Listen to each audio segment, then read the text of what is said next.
The Flying Raijin is one of the deadliest jutsu in the entire Naruto franchise for a really good reason. In the blink of an eye, the person you're fighting can be right before your eyes, and then in the next second, they can be halfway across the world, and there's nothing you can do about it. This jutsu is what made the fourth Hokage so much of a legend that it resulted in him getting a flee on sight order during the Third Ninja War, which is why for an overpowered jutsu like this, the Naruto franchise has done a really good job at limiting how many people can use this jutsu. In the nearly 100 years since Tobirama first invented the jutsu, there have only ever been 6 people who have been able to perform the Flying Raijin jutsu and the variations of it. Join me in today's newest Naruto Explained video where we take a look at the 6 users of the Flying Raijin jutsu. The jutsu itself is pretty straightforward when you look at it, but a big part of the reason for it being so rare in universe for people to use it, let alone master it, is because the jutsu has the highest assigned difficulty rating to learn.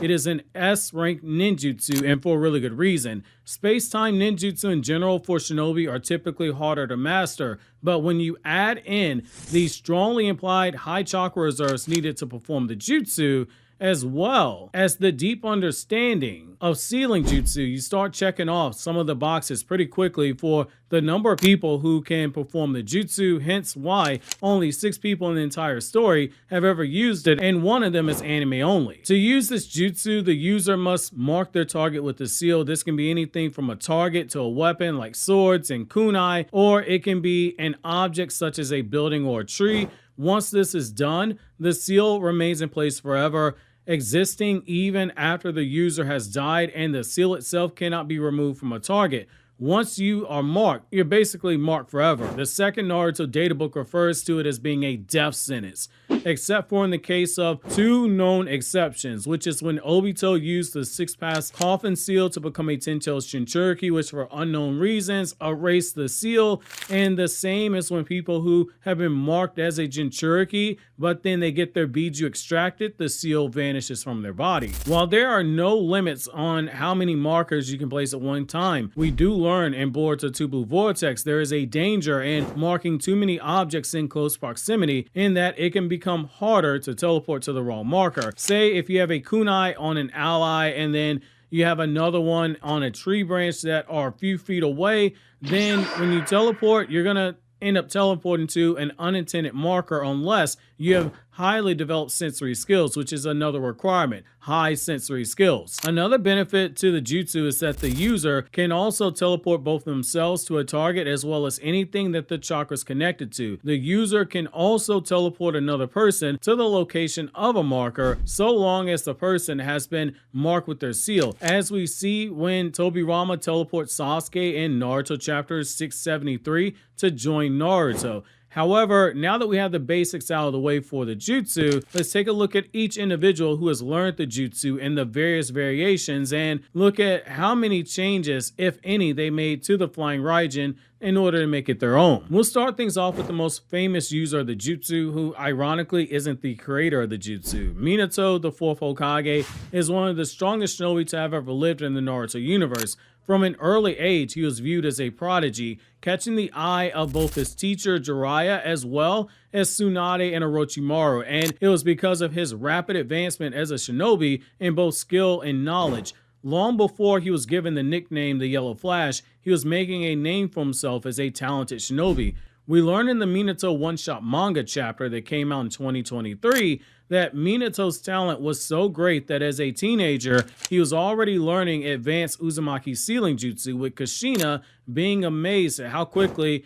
Minato learned them despite how complex they were. She says in that one shot that Minato learns them, quote, super fast. In the same one shot, during the battle with Four Tails Roshi and Five Tails Han, both of whom are using the Biju avatar state, when Minato sees them preparing a Biju Dama, Minato ultimately gets the idea to create the Rasengan from watching it in order to give it as a gift to Kushina to pay her back for all the sealing jutsu she had taught him. He returned the favor by teaching her a jutsu he created for her to use, since Konoha was moving more and more likely towards sending her to the battle during the Second Ninja War, and he wanted her to protect herself. During the same one-shot, we see his genius on full display, where after training all day to complete the jutsu, Minato gets the idea on how to properly compress the chakra to rotate into a spinning ball by hearing Jiraiya talk about the pattern at which Minato's hair was growing. It would be during that same one-shot that Kurama would tangle with Minato and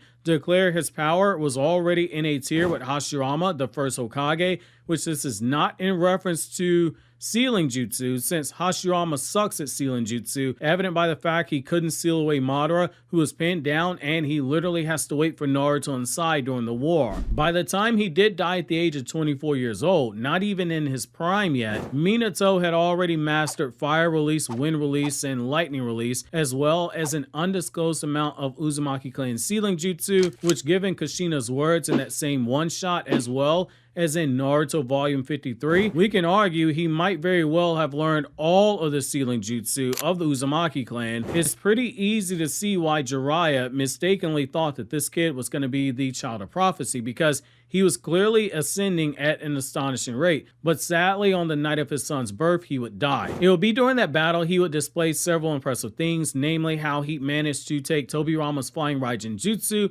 and improve upon it. Most famously, as he used the flying Raijin second state, which allowed him to teleport faster than a Sharingan Aya Insight can track when he used that jutsu to land the Rasengan on Obito. However, he also used the flying Raijin Gaiden Thunder, which was Minato erecting a space-time barrier that can warp away all things that come into contact with it, which we see when Minato teleports the Bijudama of the full Nine Tails with utter ease, and then again during the Fourth Ninja War when he teleports the Bijudama of the Ten Tails. In total, Minato would create 4 different flying Raijin jutsu unique to him during his existence, though if we limit it only to when he was alive, it would be technically 3, since 1 has to be performed with Tobirama. During that same night, we saw a sign of how insane Minato's chakra reserves were when he was able to do all in one night the following: fight Obito while spamming the flying Raijin, teleport away the Bijudama from the entire Nine Tails, summon Gamabunta, who is stated to require a large amount of chakra to summon him, and then teleport away the entire Nine Tails, which is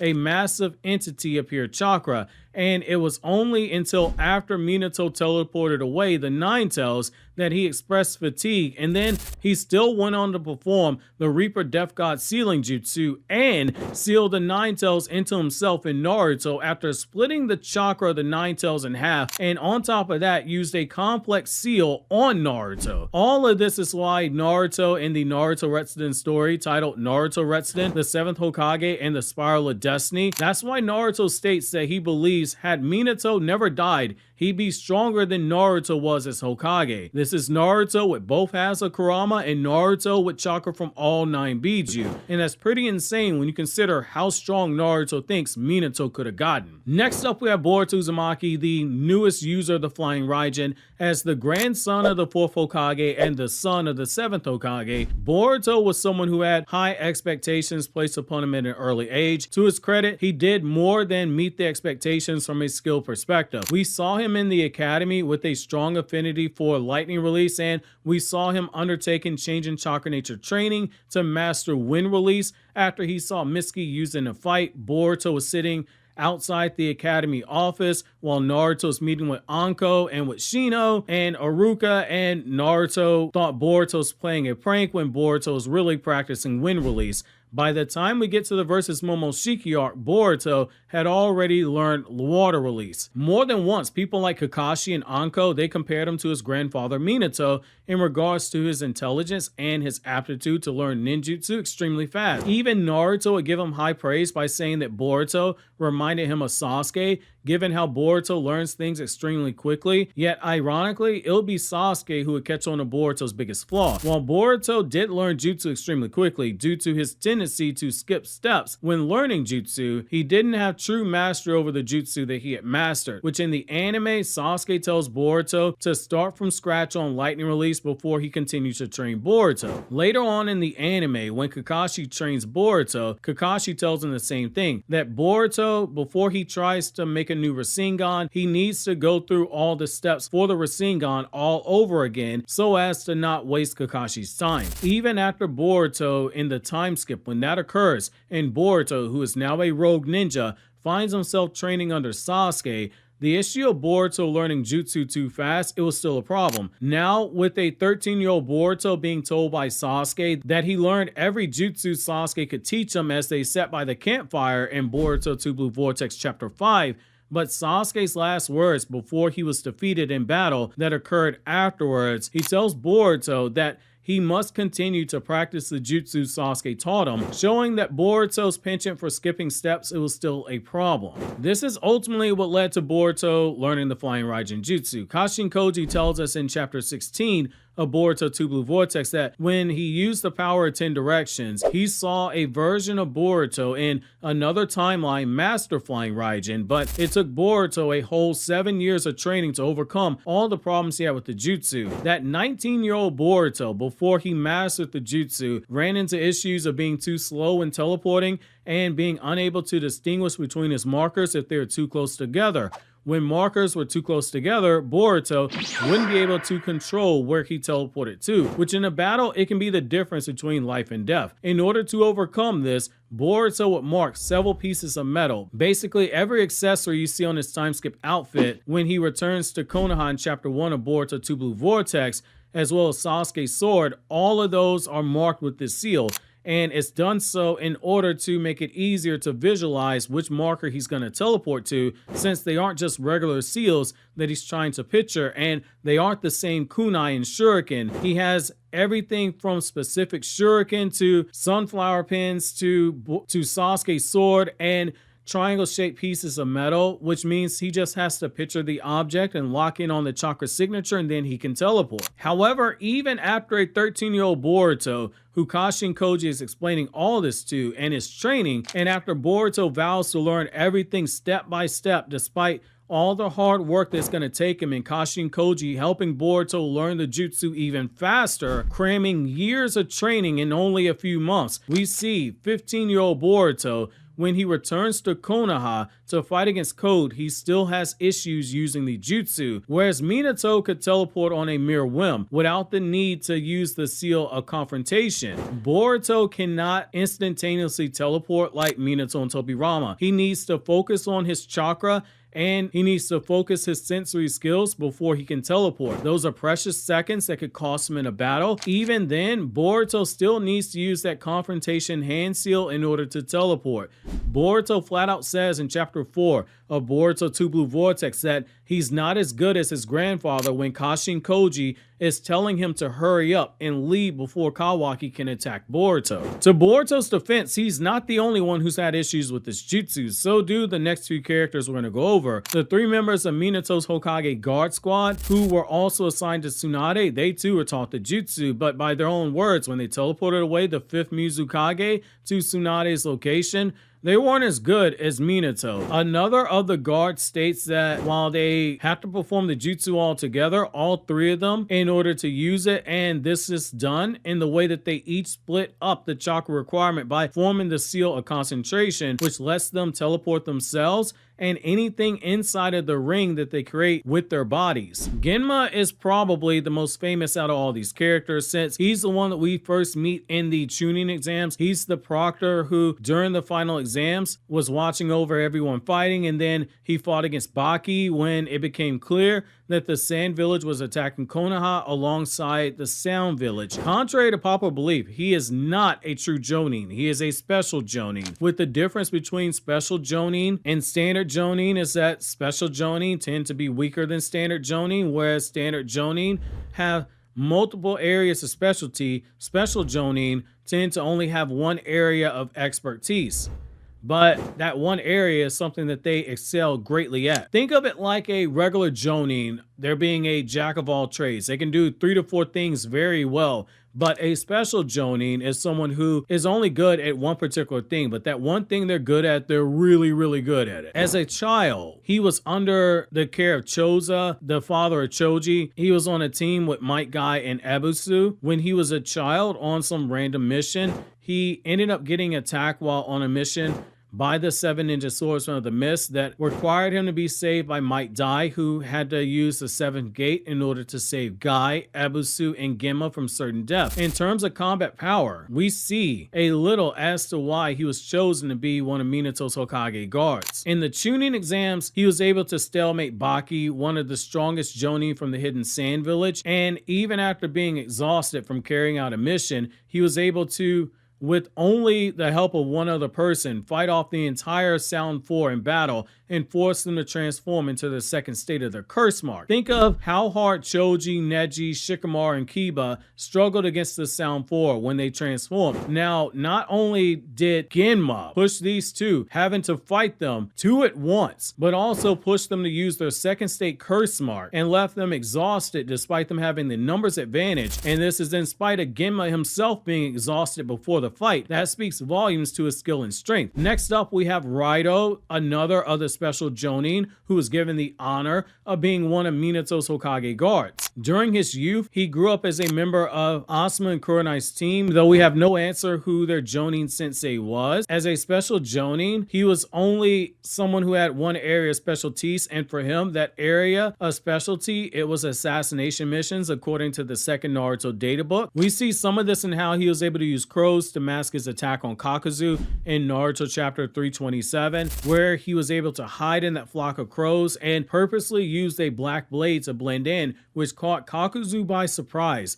And while it didn't kill Kakuzu, he did come dangerously close, because Kakuzu, had he not moved his head at that split second, Raito's blade would have went straight through Kakuzu's eye. Even scarier about his blade is that in the third Naruto databook, it reveals to us that he takes a page out of Sasori's book and he coats all of his weapons with poison, primarily his blade. Next, we have Iwashi, the only member of Minato's Hokage guard squad that isn't a special jonin, but instead he is merely a lowly chunin. However, sadly, we don't know much about his jutsu or his powers, since he only primarily appears in the anime, and the few manga appearances he had, he was merely fanboying over the Sand siblings finishing the Forest of Death as fast as they did, and Shizune in the anime version of the Sasuke retrieval arc, she stops him from going after the Sound 4 when they find Genma and Raito defeated, likely to keep him from getting himself killed. Based on what little info we have, including the anime filler, it appears as if he specializes in investigating. Finally, we have the guy who invented the jutsu and also several iconic jutsu in the series, from Edo Tensei to the Shadow Clone Jutsu and obviously Flying Raijin.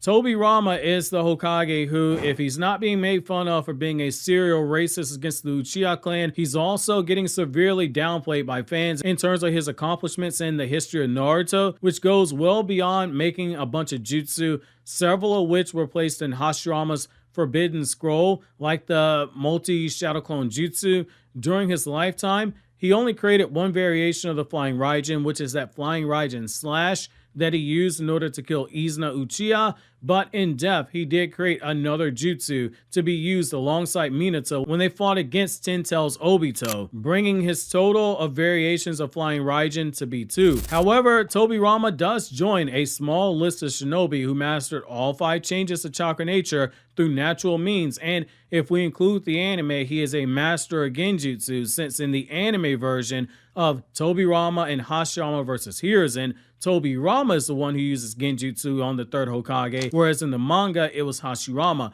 However, his primary chakra nature, it is water release. Tobirama was highly skilled as a sensory ninja, being able to distinguish the chakra natures of people despite them being several countries away, like we see when he's revived as an Edo Tensei and he is able to pick out Madara's chakra signature, despite he and the other Hokage being in Konoha inside the Uchiha Shrine and Madara being on the battlefield 3 whole countries away near the border of the Land of Lightning. He had an aggressive but sharp mind for politics, being the one who thought to make the other countries pay for the Biju that Hashirama possessed when Hashirama tried to hand away the tailed beast that he had captured and it was in control of, whereas Hashirama was going to give them away for free in an act of good faith to stop the fighting between nations, according to the third Naruto data book. Tobirama basically said, we need to tax these guys, and for good reason. They got the Biju and they continued fighting afterwards. It was a total slap in the face of Hashirama, who was trying to end the war that they were in, but at least Konoha got paid at the end. When he did become Hokage during the first Ninja War after Hashirama died due to unknown methods, Tobirama took the existing school system